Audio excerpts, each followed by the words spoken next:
right. Well, we'll go ahead and get started. We are now streaming live on Facebook. So hello to everybody as you begin to sign in on Facebook. We're so glad you could join us tonight for our Spirit and Truth webinar with Jon Thurlow. Man, I feel like, well, it has been quite a few months since we did one of these. Actually, our last guest was in September, and it was Misty Edwards. So excited to be back doing. And Jon, you're guest number 1 of 2021. Come on, here we go. Come on, what a way to start it off, right? I'll make let me get these few little announcement thingies kind of done and out of the way. First, for all of you who are just finding us on Facebook Live, we actually have quite a few webinar attendees in here with us, and these folks took us up on a special offer. Whenever we do a Spirit and Truth webinar, we're offering a free backstage pass. So really quick, what that means is tonight, we'll be on Facebook Live with Jon for about 30 minutes. Then we're going to disappear, and it'll just be Jon, myself, and everybody who's inside this webinar, and that'll be an exclusive time of Q&A. So if you're just hearing about this and somehow you missed it, I would encourage you to make sure you're following Access on social media and take it one step further. If you sign up on our website, accessworshipinternational.com, for our emails, we'll let you know when we do stuff like this so you don't miss it. And so I would encourage you to do that. And actually, there's like still space in the webinar. If you're like, oh, I wish I could do that, you can. So we'll post the Zoom link down in the comments, and or you can just pretty much any recent post we've made on Instagram or Facebook includes this link. So, or it's on Instagram, it's in our profile. So feel free, if you'd like to get in on the backstage pass, do it. We'd love to have you tonight. We're going to have a great time. If you are watching live on Facebook right now, help us out. Take a second and hit the share button. That would be amazing, just so we can get it out further. More people can see this tonight. And let us know. Leave us a comment. We'd love to know where you're watching from. Say hello. We always love hearing from all of you. That would just be encouraging to us. Let's see what's next. All of these Spirit and Truth webinars, in a few weeks, this one will be on our YouTube channel. So we're trying to get to 1,000 subscribers on YouTube. That's our goal. Come on. What do you think about that, Jon? I love it. And so anybody who's watching this, if you haven't already subscribed to our YouTube channel, would you do that? Just take a moment, and we'll drop that link in the comments as well. So you just click on the link and hit subscribe. And there's a little bell if you want to be notified when we release a new video, hit that as well. So it'll let you know. Okay, so those are like simple things you can do to support Access and what we're doing. Okay, Kalani, so yeah. Sorry, can I jump in just real quick? Absolutely. On the YouTube thing, I want to encourage everyone. I'm just going to echo what Kalani said. Definitely get on the Access Worship channel, hit subscribe. They need to get to over. I don't remember all the details. You probably actually know more than I do, Kalani. but they need to get to 1,000. Right now, they're limited to some extent with some certain features. Once they get to 1,000, they have a lot more ability to do even just more to share, more to impact. So please, I'm just echoing Kalani again, please jump on and hit subscribe, y'all. Thanks for that, Jon. Yeah, you're exactly right. You're exactly right. So 1,000, hitting that 1,000 mark will really open up some options for us on YouTube. Okay, that's pretty much it, except for Access Worship International. If you don't know who we are, we're a nonprofit ministry just really dedicated and passionate about equipping and empowering worshipers, worship leaders, singers, musicians, or just people who love worship, equipping them to learn how to lead and to grow in really the power of the Holy Spirit. So we offer online courses. Actually, we just we're relaunching our vocal course. It's called Vocal Training for Worship Teams. So it covers everything from how to warm up your voice and, growing in skill as a singer, and also ear training and learning about harmony. It's a great course. We have 2 webinars this time around with Kim Walker-Smith, Molly Williams, and Charmaine Brown of The Worship Vocalist, which is amazing. So I think you should probably think about checking out that course. Or if you're a worship pastor, you're a worship leader and you have a team and there's some folks you're raising up, or maybe you have a youth band, check out that course. It would be an awesome resource for any singer who just wants to grow. So, and then lastly, if you want to donate tonight, we actually have a donate button for the first time. You can easily and safely donate on Facebook, or you can go to our website and donate there as well. Of course, we appreciate donations, but we love making stuff available for free. These Spirit and Truth webinars are free. We do other special webinars. We do citywide worship nights for free. And we love being a blessing to our city and to the nations. And so we're stoked to be with you guys tonight. End of my spiel. Let's dive in with our special guest tonight.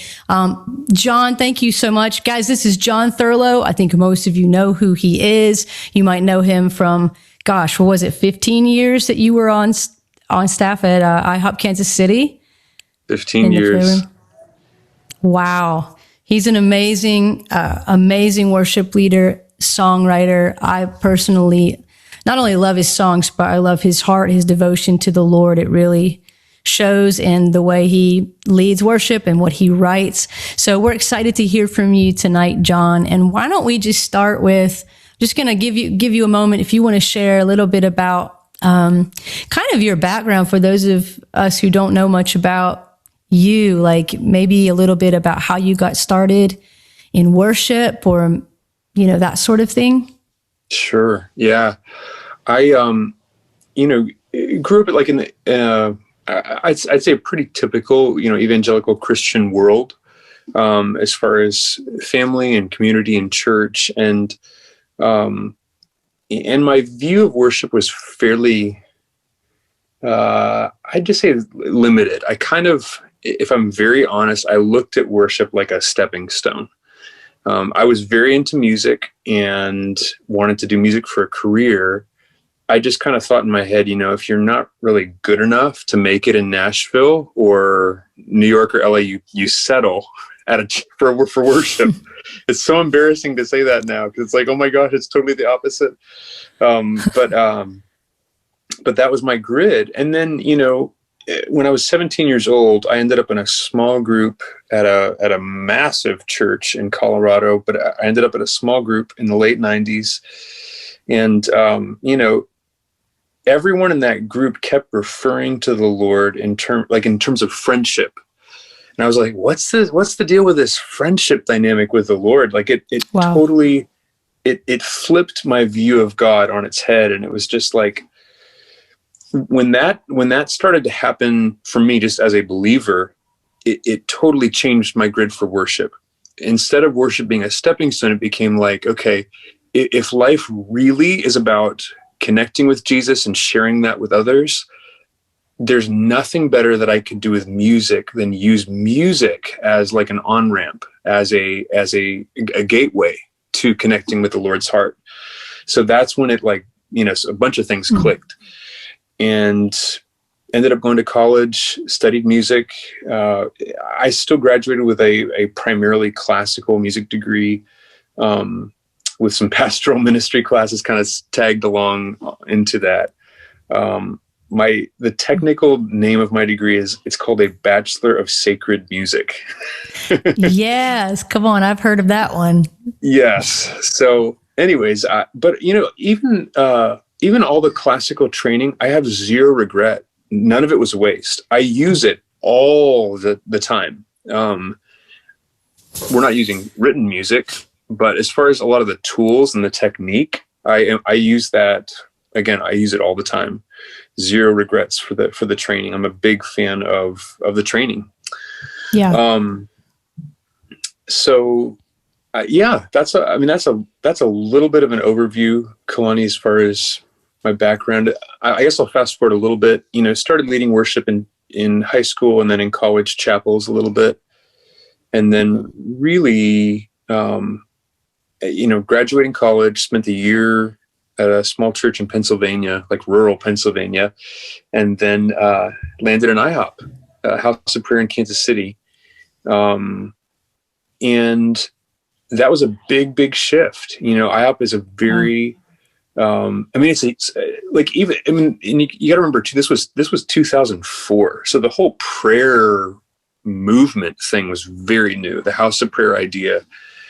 And so I didn't know anything as far as really the core of what IHOP was about. And it was a big learning curve.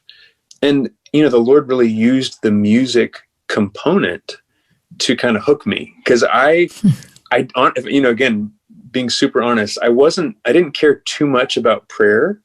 I didn't care even so much about worship in that season. My heart was a bit backslidden, but I did care about music, and the Lord knew that. And he really kind of rescued me in a sense through, people like Misty, Brandon Hampton, David Bremmer. We all just kind of landed on her team for a couple of years together. And that was the hook. I was like, man, I don't think I could go anywhere else and jam with musicians like this.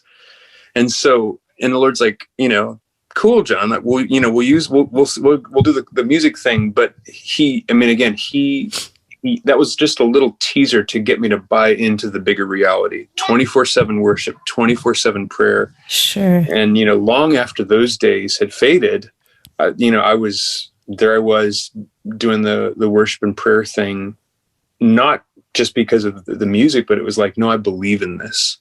And I believe, you know, I can share a teeny bit on this, Kalani, but go for it. I truly believe that when we come together and worship, there is something that's happening between heaven and earth. I'm 100% convinced, like when we worship here on earth, there's some sort of a convergence, connection. There's probably a lot of ways to describe it in the spirit when we worship, because worship is what's happening around the throne. Right. Exactly. That's, you know, if we can buy into the fact that there is literal constant worship happening around the throne, it changes our worship. Because you know, honestly, even as a worship leader, I feel like part of my goal, part of my job as a worship leader is to really get my mind and my heart into that space. Because if I can get up there, so to speak, it's a domino effect. Like the worship is just a response, which is what it should be. And then that affects the band and the singers and affects the room. I mean, once the worship leader goes there, you know, in that sense, with the eyes of their heart, like something happens. I've experienced it a bazillion times, you know, in the house of prayer and then in other settings as well. Absolutely. I like that word convergence too, that convergence between heaven and earth, and how we get to partner with the Lord and partner with heaven when, as worship leaders, when we're helping the people of God to come into agreement with one another, with heaven, with Jesus. I mean, I'm kind of getting ahead of myself a little bit, but just as we're stepping into a brand new year, obviously, a lot of us are really praying, seeking the Lord, even fasting about, okay, God, what are you saying? What are you doing?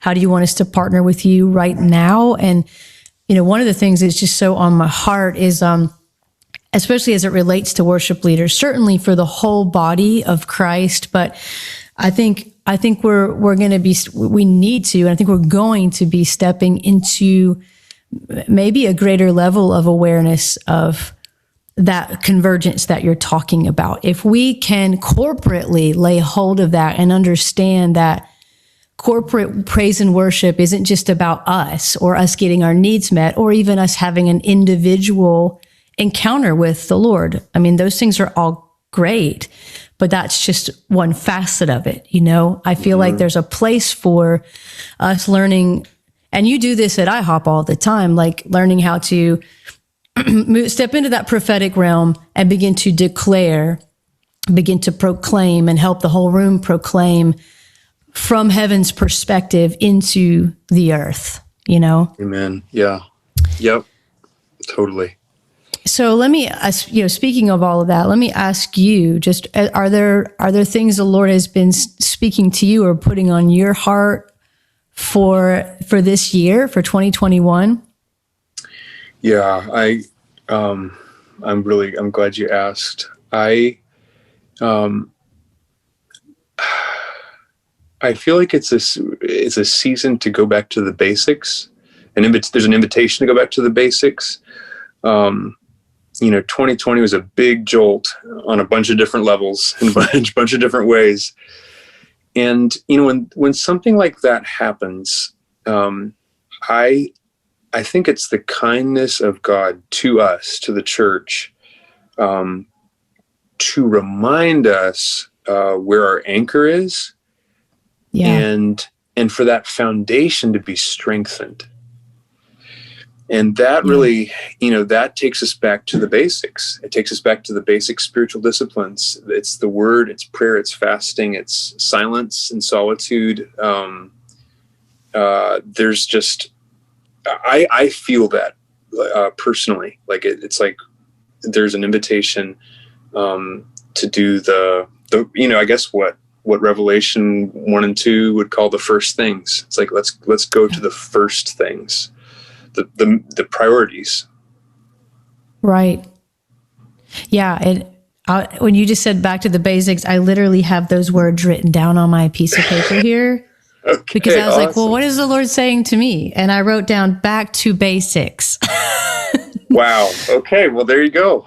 Yeah. There it is. And actually another friend of mine said that to me as well. So I think we're hearing something from the Lord on that. And you mentioned the whole, just spiritual disciplines as far as getting, being in the word, prayer, fasting, silence and solitude. I'd like to talk about the fasting element, but before we go there, I remember because we had you on our, Wholehearted Worshiper School back in the summer, and the teaching that you did focused on silence and solitude and, what that looks like. Can you just maybe speak into that for a moment or two? Sure. Yeah. It's something that I've been doing with consistency only in the last few years.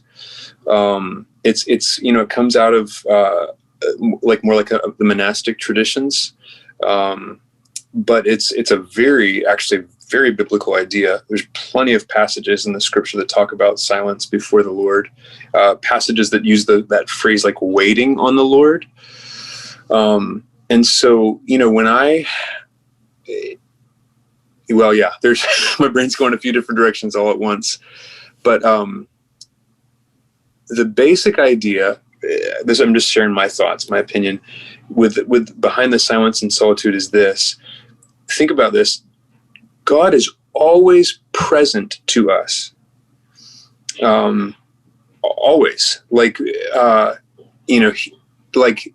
his attention, his focus, his energy, like anytime we want to, he is right there and he is 100% there, Yeah. So the question then becomes, are we present to him? And there's something about that idea that silence and solitude kind of, I guess, helps me. Well, it kind of helps me become aware of the fact that I spend a lot of time, if I'm very honest, kind of functioning with this, almost kind of this independent mindset. Like it's all on me. I got to figure stuff out. When there's problems, I got to take care of it. And that is not how we're designed to function. And it's so subtle. Like, truly, it's not even like I'm fully aware of it until I slow down, I dial down, and I get before the Lord in silence. I'm not reading my Bible. I'm not journaling. I'm not verbally praying. I'm just sitting before him. And it takes a few minutes because at first your mind's just going every which way, detoxing from, the rapid fire brain activity that our smartphones do for us. Oh, that's a whole nother thing. But it takes a few minutes, but then once I kind of settle a little bit inside and I'm just becoming aware, once that does settle down, I become aware of his presence. Like I become aware of the fact that the Lord is here. And when that happens, it's like I start to sense I mean, you could fill in the blank, like, the fear of the Lord combined with like the compassion, the mercy, the love, it just all kind of hits you. And it's like, you don't realize how thirsty and starved your spirit man is until that starts to hit you again. And you're like, oh my gosh, it's almost like you've been living underwater, holding your breath, but you didn't even know it. And then you come up for air, and you're like, oh my gosh, I am meant to breathe. I'm meant to breathe air. And it's like, I'm supposed to operate in life out of a place of this kind of communion, this fellowship. Anyways, yes. I could ramble more, but the whole idea again is I want to learn to become present to Jesus. That's the goal. It's a very simple goal. It's challenging, especially when you're first starting, and the distraction thing is real, and the distraction thing is normal. It doesn't, honestly, I'll take a 10-minute block or 15-minute block where it's silence and solitude. And, maybe 5-10 of those minutes, I'm fighting distraction. It's still a successful time. I think we need to kind of frame this as like, hey guys, don't step into a 10 or 15-minute window and think, okay, if I don't give the Lord 100% of my focus, attention, energy for that 15 minutes solid, it's not worth it. It's not successful. Absolutely not true. That's not how the Lord sees it. Yeah. It's like we fight the distractions because we're human. That's just normal. And the way that the Lord's heart is moved by the attempt on our part, and for those little moments when it's like, no, we are dialed down, we are connected. Like the Lord, it really does move his heart. It's a big deal. So, yeah, that's really good. I'm glad you took some time to just really, it wasn't rambling. It was really important to hear. And I know probably there are many of us who do have that struggle, just like you were describing. Like we try to sit down and wait on the Lord, and there's just so many distractions. Sometimes we don't realize how addicted we are to our cellular devices till we try to disconnect from it. I'm quite a doer, so I'm always thinking of like the to-do list. And so sometimes I'm like you, I was just trying to be still before the Lord and just get quiet and let him speak. It's that struggle we just started at my church, and really in our city here in Jacksonville, there's a lot of churches coming together, and we're all fasting for 21 days. And so this is a part of it, is just setting aside that time to really wait on the Lord and really be intentional. It's like hitting a reset for me in a lot of ways. And I know the fasting thing is something a lot of people probably have questions about, or maybe they're not experienced with it. They haven't tried it, or some people might think it's legalistic or whatever. But do you have anything you'd like to share about the power of, prayer and fasting, and why it's important, and, how to approach it? Yeah, absolutely. I think the first thing that comes to mind is just, maybe reframing the concept of fasting. Fasting in the Western evangelical and even charismatics, to some extent, church culture, in the last maybe 100 years, it hasn't been the norm. It's just not the norm. Now, there's exceptions for sure, and certain streams where that's not true. But I'd say by and large, it's been more normal not to have like any sort of a consistent fasting, no teaching on it. We just don't, it's just not there. So we have to kind of go back to the Bible. And when you study, when you look at the New Testament, and you're reading through the Gospels, and then you're reading through the letters and Acts, and you begin to see, okay, it's actually a kind of a normal, common part of their life as a believer. It was for Jesus, it was for the apostles, and it is just kind of part of the culture. Even the way that it's presented in you can identify the passages in the New Testament when it is referenced.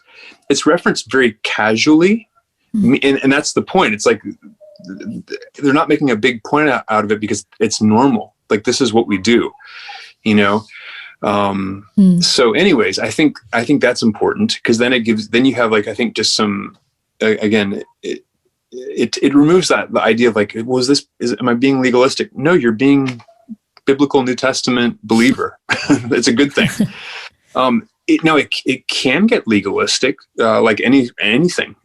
Sure. You can go that route, but as far as the idea of fasting itself, it's a very biblical idea. It's a very, I think it can and should be a normal thing in the church. Yeah. As far as my own journey, I actually haven't thought about this in a long time. This particular story, when I showed up in Kansas City at the House of Prayer, it was a very common, the whole fasting thing was, and initially it was really, really hard for me, a big shift. Some of it's just even like, you can't really tell on the camera, but I am not a large dude. I'm not even like a big buff dude. I'm kind of a small dude, kind of a lightweight dude. And so I have a very high metabolism. So if I miss a meal, I'm just like, dude, I need to eat. Like, I need food. I start getting grumpy and whatever. So initially it was just kind of like, okay, that's cool. I don't know how in the world I'm going to be able to do this. It just felt very intimidating. Actually, you know what? Even before that, if I'm very honest, the first 6 months to a year at IHOP was kind of rehab for me in a lot of ways. And at that point, I actually didn't even care. I was like, okay, this is a fasting community, whatever. I'm not going to do it. I don't want to. I don't really care. But then, at about the year mark, I was like, when my life in God really started to kind of revive, then it's like, okay, I think I want to jump into this fasting thing. Still feels really intimidating. I don't know what to do. So I just remember one night, I was getting ready for bed, and I remember I can remember the moment. Like I was getting ready for bed, and I had this conversation with the Lord. It was just a short little phrase. I was like, God, sorry, context. It was a Monday, and Tuesdays we always fast as a community in the House of Prayer in Kansas City. It was a Monday night, and I knew it was a fasting day on Tuesday. And it's like, oh boy, another day of failure and condemnation. Here it comes. And I just was like, God, help me to fast tomorrow. Like, it was just a quick 15-second prayer. And that's all that I said, and that's all that I thought about it. Fast forward 24 hours, and I'm getting to the end of Tuesday night, and I'm like, and it just hit me. I'm like, I did it. I didn't even think about it. It was crazy. The Lord just gave me a grace that day. I mean, I got to the end of the day. I'm like, I didn't eat. And it wasn't even like I was trying not to eat. It was just whatever. I was in the House of Prayer a lot of the day. And so I got to the end of that day, and I just was like, okay, you're helping me. Wow. Thank you. And awesome. Every fasting experience, and there have been many since then, have not been exactly like that. Not like just this really easy walk in the park. Mm-hmm. The Lord he was trying to get my attention. He's saying, hey, if you ask me for help, I'll help you with this. And anyways, I think that's important though to mention. If it's something that's new to you, if you're, again, remember that it's biblical, and then ask God for help. It might be a really obvious thing, but sometimes we just forget. We just kind of, I don't know, it just kind of goes past us. And it's like, wait a minute. No, we can talk to the Lord about anything. We can ask him for anything. Mm-hmm. We can ask him to help us fast. That's good. So anyways, that's a couple of basic thoughts. As far as the benefits, my goodness, there are many. I personally, and it's different for everyone, because I've been in a fasting community for 15 years. Right. So everyone experiences it differently. But for me, whether it was a day or 2 days or whatever length, usually by day 2, even if it had only been a single day and the next day I was eating, either way, by the second day, I noticed a heightened sensitivity in my inner man, a heightened sensitivity in my spirit to the things of God and to darkness. I was just more sensitive across the board. And so things, I mean, this will sound really funny or crazy. Like going into a retail clothing store, and there's some sort of song on the radio that I wouldn't even notice normally, but then suddenly I'm like, ooh, that feels really dark, because my spirit man was just very sensitive. Yes. So it's actually a really good thing. Like, you're very sensitive to the word and to the things of God, and you're very aware of the darkness as well. And that's a good thing. That's one, but then also I think, over the long term, because, we were doing it consistently, like week after week after week for a day or two. And then sometimes it'd be like a 3-day stretch once a month. But, after a while, it becomes more normal. It's still a challenge, but it's part of your rhythm and part of your routine. And there is something about physical weakness that it affects your mind and your heart and your spirit in a really healthy way. I think it kind of injects our spirit with humility that we really, really need. There's just like this, oh my goodness, I'm not all that in a bag of chips. The Lord loves me and I'm secure in that, in my identity, but it really hits our unhealthy pride in a good way. It really just, bam, just knocks right up into that. And you're like, ooh, it's really not about me. It's about him. Exactly. Hopefully, I believe that what you just shared will really encourage a lot of us who are fasting, maybe some people fasting for the first time, and maybe struggling a little bit, that this will be helpful and encouraging to them. Really quick, it's about that time. We're gonna come off of Facebook Live in just a minute, but before we do, why don't you share for just a second what you're up to right now, Jon? I'd like for everybody to hear the things that you're doing. Sure. Yeah. I am releasing worship sets multiple times a week on YouTube. Just me at the keys, piano, vocal, sing, just real scaled down. So I'm doing that, which is, honestly, that's part of, even when I was transitioning off of staff at IHOP, that I guess you'd call it like a call from the Lord, whatever. Like, I just know that's still part of what I'm supposed to be doing. It's just a stewardship thing. It's like, man, I need to continue to do those sets, and then invite whoever wants to join in. So that's part of it. And then the other component has been just training, worship leader training. I honestly do not consider myself a teacher. I don't even love the concept of teaching. I don't jump at that. It's not like, oh, wow. It's not your passion, huh? Right. It's not. I just want to sing and play and maybe write a little bit.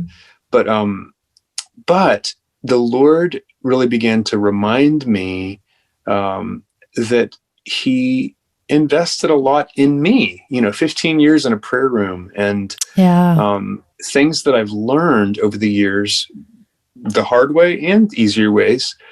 And if there's anything of that has value that I could share with the next generation, that concept right there, like, caught my attention. I'm like, okay, I care about that. I don't really care about teaching. I don't care about, whatever, putting curriculum together. I do care about sharing whatever I have that has some value with up and coming worship leaders. I really care about that. So that was the motive. So and that's kind of what got the wheels turning. And then, so I have online courses that launch every few months. How can people get those courses? Where do they need to go? Your website, or? I'm so disorganized and non-administrative. It's not even on my website. If you're following me on YouTube and social, it'll show up. There'll be links and stuff every so often. So just Facebook, YouTube, Insta. I'm there, and when there's something coming up, you will know. Okay, awesome. So that's what you need to do, ladies and gentlemen. follow Jon Thurlow on social media, follow him on YouTube.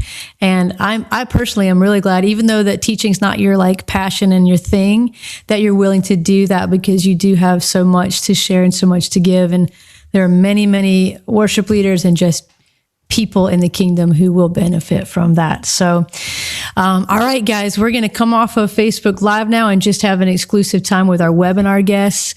Thank you bunches and bunches for joining us. You can still leave comments if you like, or be sure and check out our YouTube channel, Access Worship International, and subscribe. That would help us out a ton.